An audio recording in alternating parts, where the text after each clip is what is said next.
Hi guys, welcome back to another video. In today's video I'll show you how to clean an Apple keyboard. The name of this keyboard is Apple Keyboard, but in this video I will just refer to it as a keyboard. This keyboard came with the iMac that my dad got me in a previous video. Just like all old Apple mechanical keyboards, it is filthy. Underneath the caps, as well as the caps themselves.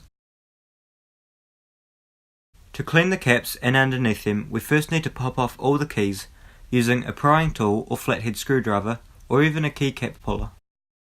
If you are using a screwdriver, take this gently to prevent chipping or scratching the plastic. Now pry the keys up one at a time until they are all off. I suggest putting them into a container so you don't lose any and so the dirt or dust doesn't go everywhere. Now you want to rinse the visible dust off with running water.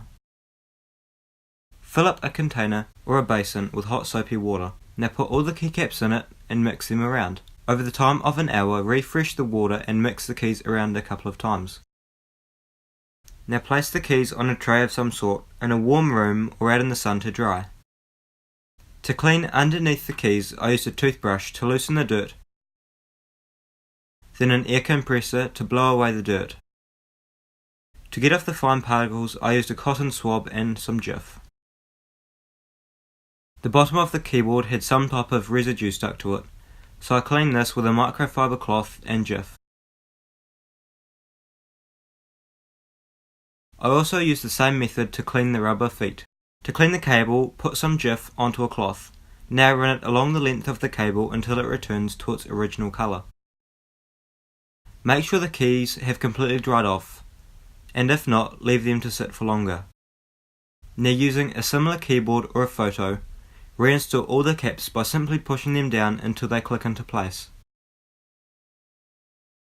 Now taking a look at the restored keyboard, it looks much better and is in usable condition.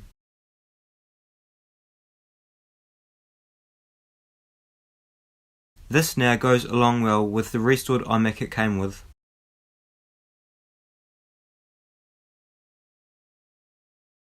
Please go follow me on Instagram at TechWithSully for news on what I purchase and information about upcoming videos. Thanks for watching this video. I hope it has helped you out. Don't forget to hit the like button and get subscribed to keep up to date with all of my videos.